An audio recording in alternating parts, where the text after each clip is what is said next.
for joining us. Today we're at the Fairways restaurant at the Tobago Plantations Golf Club. Over the next half hour, we have lots in store for you. So sit back, relax, and enjoy. I'm Davia Chambers, and this is Let's Talk Tobago. To our headlines. First up, the Tobago Tourism Agency shares its plans to transform the sector. We talked to a recent scholarship winner about her achievement, and later, various social organizations get some financial support to continue their good work. We have these stories and more when Let's Talk Tobago continues. Stay with us. Do you know a person or group that's made an outstanding contribution to Tobago in the past year? Or has given long and distinguished service? Then send your nomination for the Tobago Day Awards 2017. Nominations are now open and forms are available at the Administrative Complex in Collar Hall or online at www.tha.gov.tt. Nominations close on November 13th at 4:15 p.m. For more information, call 639-3421 or visit the THA website. The Tobago Day Awards, honoring Tobago's best. Fairways Restaurant and Golf Club now has a new look under the management of young entrepreneur Stacia Lindsay. The restaurant offers an a la carte menu of sandwiches and salads for lunch and mouth-watering dinner options like the butter-poached Tobago lobster, all done with a local twist. The Tobago Tourism Agency is up and running as a new CEO has been appointed. His strategy? Bringing all stakeholders together to strengthen the industry. Omadara Mills has more in this report. Tobago is known for the beauty of its beaches and landscape, as well as its warm and friendly people. These two features are major assets in attracting visitors to the island and ensuring they keep them coming back for more unique experiences. This is the view of Louis Lewis, the new CEO of the Tobago Tourism Agency. Mr. Lewis previously served as Director of Tourism in St. Lucia for 9 years. He's played a major role in successfully rebranding that island and in the staging of events like the St. Lucia Jazz and Arts Festival.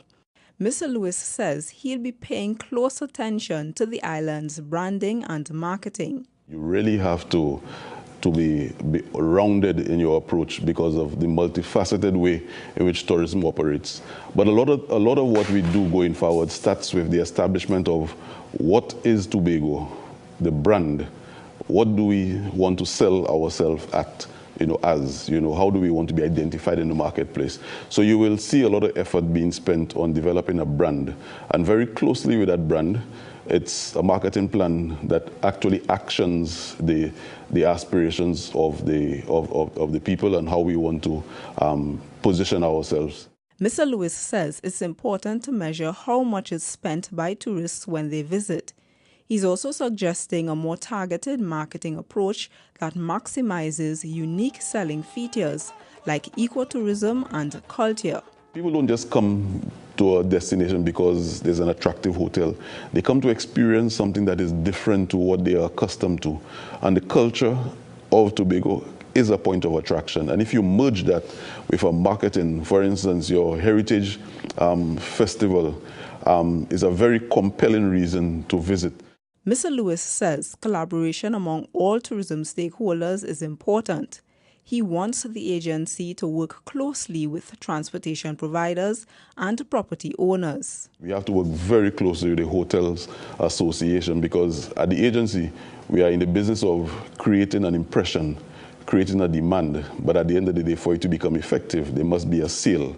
The new TTA CEO was presented to the media by the Secretary of Tourism, Culture and Transportation, Nadine Stewart Phillips, and the chairman of the agency's board, Sherma Roberts, at a recent media briefing. He says he hopes to work with the THA and private agencies to build a more sustainable and profitable tourism sector on the island.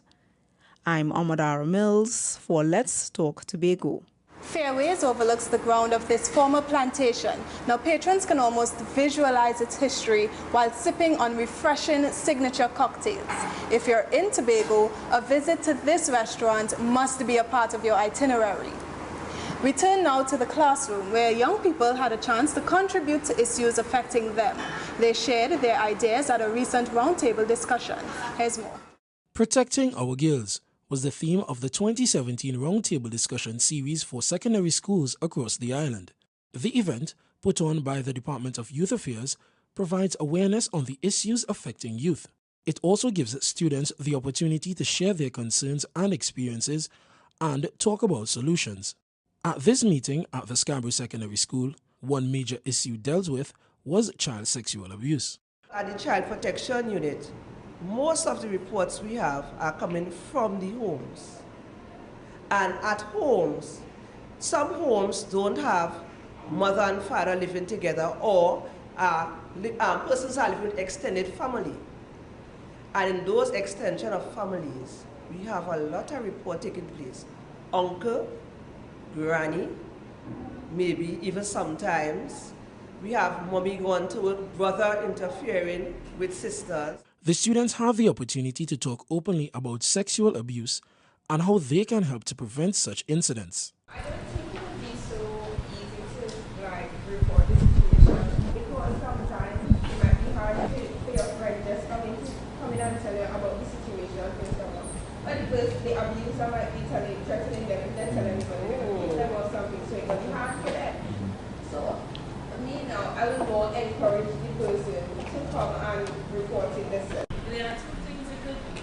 You could advise them to seek help, someone you trust, or you could take matters into your own hands and report it to a teacher or even someone in authority.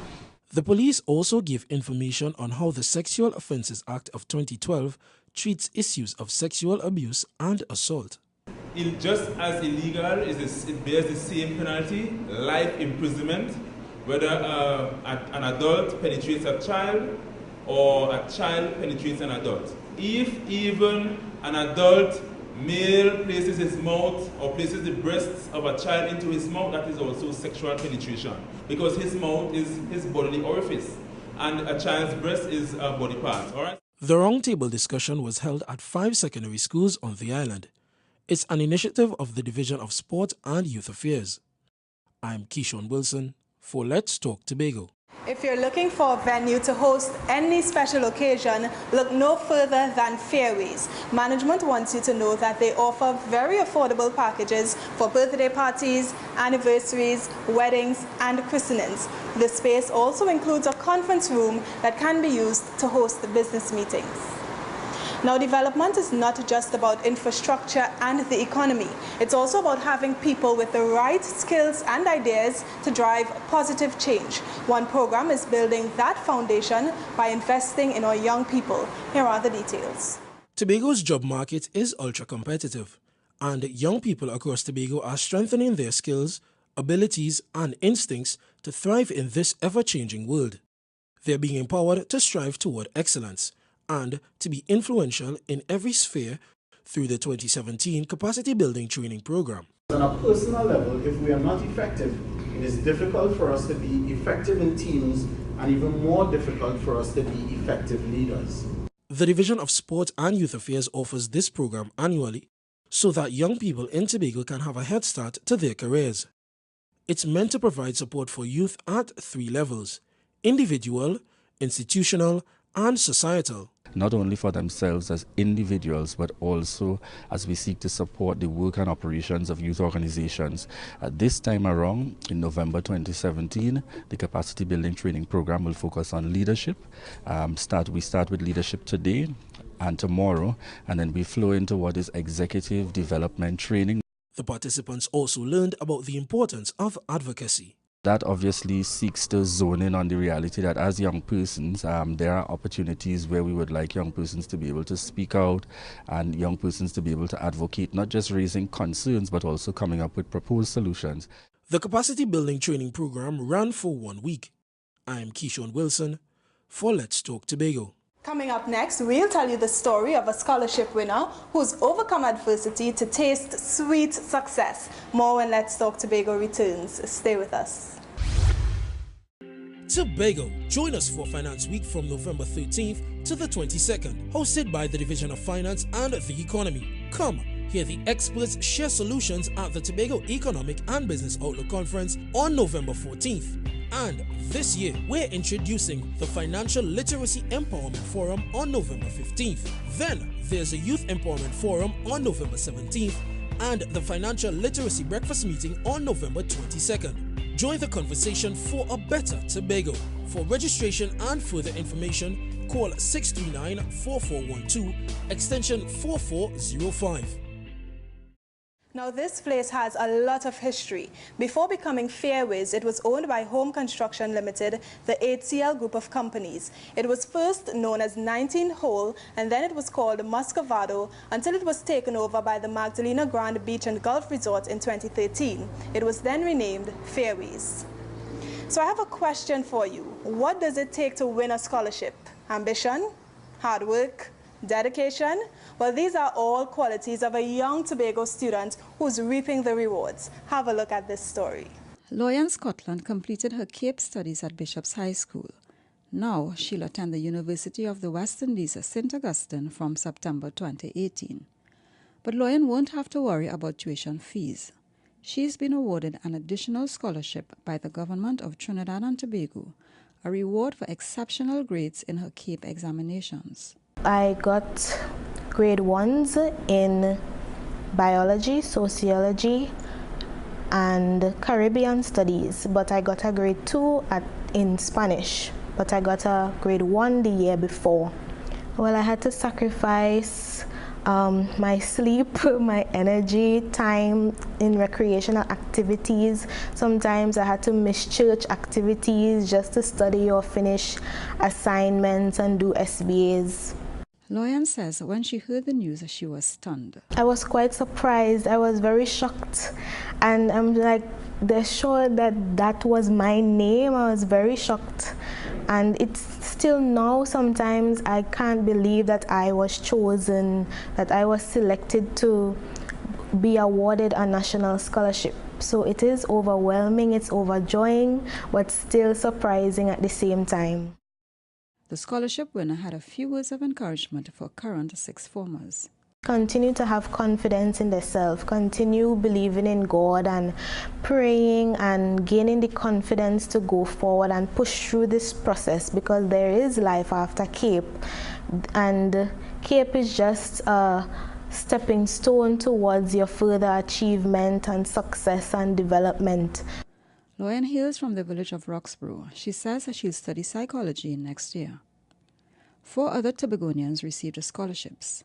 They are Kizel Healing, Open Scholarship, Bishop's High School; Safia James, Open Scholarship, Bishop's High School; Pierre Rochford, Additional Scholarship, Bishop's High School; and Selena Campbell, Additional Scholarship, Signal Hill Secondary School. I'm Caroline Wallace for Let's Talk Tobago. The menu at Fairways was created by popular chef Adrian Cumberbatch, Trinidad and Tobago's Chef of the Year in 2010 and 2011. Now customers enjoy a rich menu of lobster, shrimp, lamb, pork, pasta, fish and more. Cumberbatch also prepared the meals for the recent reopening of the restaurant and has been transferring knowledge to the local sous chef here at Fairways. Now, education is critical in today's world, but not all students learn at the same rate. One unit is implementing programs in schools to really bridge the gap for students who've fallen behind. Omadara Mills has more. Not all pupils sitting the Secondary Entrance Assessment Exam, CE exam, are fully prepared for secondary school. So, an instructional coaching program was started this academic year. It's providing support to primary school students from the infant to standard 3 levels.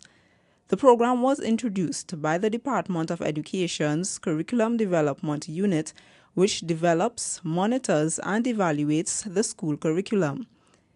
The unit also works with principals and teachers to help improve the academic abilities of students. The coaches are primarily for numeracy and literacy.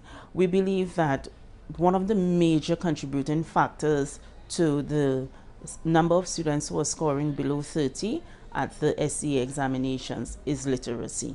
So we want to ensure that we harness that problem and deal with it, guide teachers as to how to integrate literacy across the curriculum. And in so doing, we hope that within the next 2 to 3 years, that all students leaving the Standard 3 level into Standard 4 would be in a much better position. Although it's a new unit, the officers are already having an impact through the unit's Post-C initiative. Facilitators did remedial work during the July-August vacation with students who scored under 30% at the C exams. From the Vacation Enrichment Program, several of the students were able to identify areas in which they improved in literacy. I know specifically of a case where letter recognition was a challenge for one student, and that student by the end of the program was able to recognize all the letters. Some students had so much fun in doing their consonant blends and their digraphs and those things which they were not aware of in trying to do their reading. So they were reading at a better level than they were before they started the program. The unit is working with the oil company Shell to introduce a science, technology, engineering, and mathematics STEM program. This is for boys who are preparing for the technical vocational CXC exams. The program is geared towards an underrepresented population at the secondary schools, and thus we are going with boys. It is to be done at MIC for 1 year initially, and it will be done on Saturdays. So currently we are working with all the secondary schools to try to get the 20 students to be part of this program. We are hoping that we will start this program before the end of the year. The curriculum development officers under the Division of Education, Innovation and Energy will continue to visit schools and speak with staff to determine their needs. They will also facilitate workshops for teachers and principals. In the end, it's expected that their efforts will lead to better academic results for students. I'm Amadara Mills for Let's Talk Tobago. Fairways has 13 staff members who are passionate about ensuring you have a dining experience that leaves you coming back for more. And while you dine or enjoy a drink at the bar, you can relax to the sounds of live entertainment every other Friday nights. Now, Tobago is blessed with some amazing and popular beaches, and efforts are regularly made to protect and maintain them. But what about the changes happening on our coastlines that we don't see? That's where environmental officers come in. It's all in this next report. Most of us go to the beach to enjoy the water, sunbathe, or spend time with family and friends. But few people think about the subtle seasonal changes beaches go through. Materials like sand come up on the beach or get swept away by the wind and the sea. Recording this kind of data is called beach profiling. This environmental monitoring program has been conducted in Tobago since the 1990s. Every month, officers record data such as the changes to the level of the sand, wind speed and direction, as well as the direction of the waves entering the beach. The program should benefit Tobago in terms of identifying potential areas that are questionable, identifying what is transparent along the coast and the coastal dynamics, as well as providing the basis for obtaining more, I should say, sophisticated software and equipment that will be able to make a more holistic study of the coastal environments here in Tobago. The Environment Unit under the Division of Infrastructure, Quarries and the Environment has conducted more than 60 profiles for beaches around the island in collaboration with the Institute of Marine Affairs. They include Canoe Bay, Barbados Bay, Rockley Bay, Pigeon Point, Kilgwin, Speyside and Castara. Most of the beaches are in a state of dynamic equilibrium. That means they are neither eroding or accreting, but they're basically just stable. But it has a level of seasonality associated with it. So in the periods that you generally consider to be the winter periods in the northern hemisphere, generally you get erosion taking place. And in the months that we consider to be the summer period, generally you see accretion. So it's basically a movement back and forth of the sediments from either the shoreline out into the lower beach area and vice versa. The officers also measure things like water depth, wave height, and how the sand and pebbles are transported along the coast. The information collected can be used to strengthen coastal policies and programs. So what the data is intended to is inform decision makers as to how best to treat with activities along the coast. So what we do once we recognize that certain areas are suffering from some level of erosion, etc., we in our reports submit that to the individuals that are in leadership position so that they can take better decisions in terms of treating with environmental concerns and things like coastal erosion and the pressing issue of climate change. The beach profiling program is an important initiative for the THA. For the future, it's hoped that the program will collect a wider range of data. This will enhance the Assembly's ability to manage Tobago's coastlines and regulate the development along our shores. I'm Amadara Mills for Let's Talk Tobago. It's time for a break, but coming up next, several non-governmental organizations get much-needed support. Don't go anywhere. Let's Talk Tobago. We'll be right back. Do you know a person or group that's made an outstanding contribution to Tobago in the past year or has given long and distinguished service? Then send your nomination for the Tobago Day Awards 2017. Nominations are now open and forms are available at the Administrative Complex in Conlow Hall or online at www.tha.gov.tt. Nominations close on November 13th at 4:15 p.m. For more information, call 639-3421 or visit the THA website. The Tobago Day Awards, honoring Tobago's best. Now, if you're a golfer, the 18-hole Tobago Plantations Golf Club, which is PGA designed to championship standards, is just a few steps away from Fairways Restaurant and Golf Club.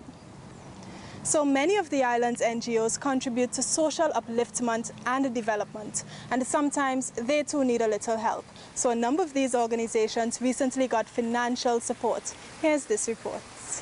Non-governmental organizations like the Praise Center Kingdom Ministries in Lowlands have a vital role in developing Tobago. So they are grateful for funding support to help cover their expenses, such as the recent check distribution at the Office of the Chief Secretary. The financial boost was key in helping the church provide seating for members at its place of worship. Senior Elder Horace Barton says this support is greatly appreciated. He says the church uplifts its members morally and spiritually and does social work in the community. I'm very thankful that the vision of the Chief Sec is one of giving to this type of organization in spite of the difficult circumstances, difficult time that now exists. And I think that's all goes well, because we work very hard and we contribute to development of this island through prayer, through our commitment to allow lives to be reformed. Autism Tobago also received funding to support its outreach activities. The 7-year-old NGO is committed to improving the lives of people with autism on the island. I am grateful for the contributions made by the Chief Secretary today, and that it will be put to good use by our society, Autism Tobago, and we are in the process of putting training for parents and so on, and looking for a home for our organization, so it will definitely be put to good use. Chief Secretary Kelvin Charles is encouraging NGOs to become more innovative in raising funds for their projects. Faith-based and other non-governmental organizations, just like the THA, must become more creative in respect of generating resources, be it financial or otherwise, to execute their programs. 10 organizations received financial donations in this batch. The funding from the Office of the Chief Secretary is being seen as a drop that will positively impact their work on the island. I'm Amadara Mills for Let's Talk Tobago. Tobago Plantations is more than just dining and accommodation. It's got a water sports center with all the latest equipment. It's also for nature lovers with the tranquil Petit Trou Lagoon, dramatic ocean fronts, and nature-sculpted mangroves.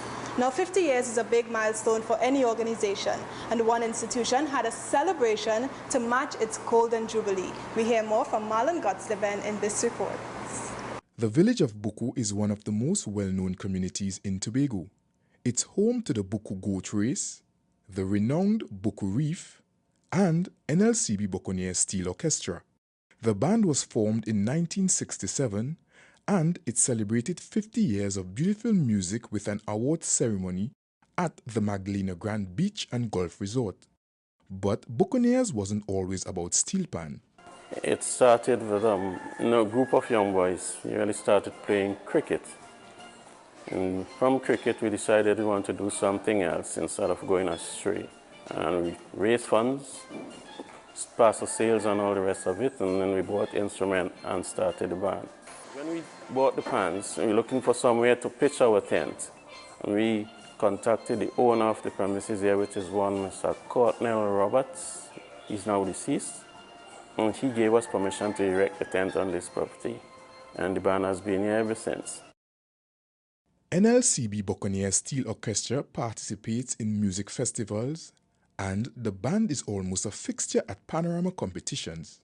It finished third at this year's national finals. The Buccaneers also played their way to victory in the medium bands category at the 2017 THA Pan Champs competition.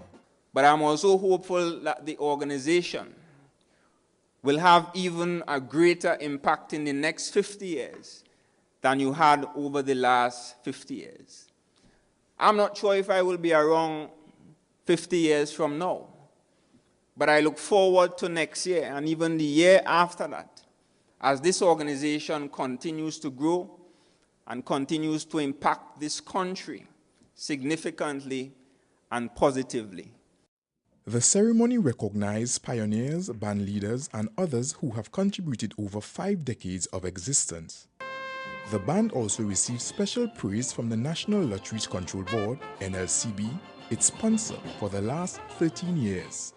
Through the activities of NLCB Buccaneers, scores of young men and women are now able to express their musical and other talents to the world.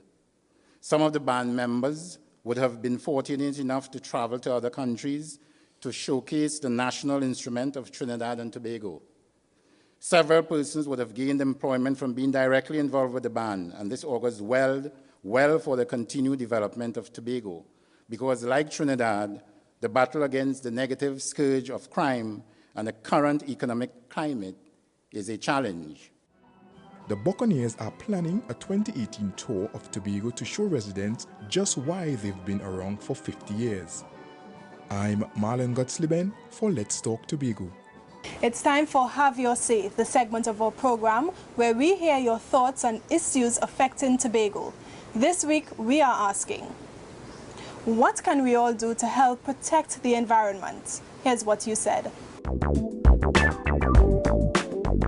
When we eat and drink, instead of littering the streets, we can use the bins to put our garbage. As an ordinary citizen, you could at least tell somebody, don't litter, don't throw things out of cars.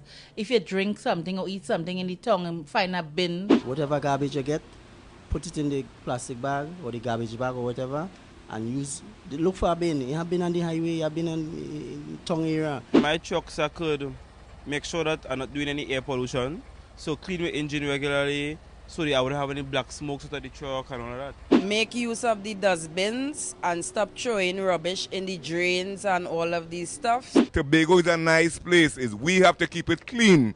Each one of us had to play a role to make this place a better and protect our environment. If each one of us play a role, everything will be all good and nice. That we have to make each one of us have to make a contribution. Recycle. Sometimes we have a lot of things at home that sometimes we tend to throw away, right? And we can take those things and use them for other purposes. We have a lot more cleanup activities. Continue trying our best to keep a clean scene, you know what I mean? Just should have one head and come together and, to keep it clean, knowing the consequences thereafter. Littering is the major cause of floods in Trinidad and Tobago. It's we country and we have to keep it clean. If we don't keep it clean, nobody ain't gonna keep it clean for it. We close yet another edition of Let's Talk Tobago, and as always, we thank you for watching. Please email us with your comments or queries about the program, and be sure to visit our website, like us on Facebook, and subscribe to our YouTube channel. From our house to yours, I'm Davia Chambers, along with the Department of Information, Office of the Chief Secretary, Tobago House of Assembly, wishing you a safe and very productive week. We close now with a montage of International Games Day 2017. We hope you enjoy.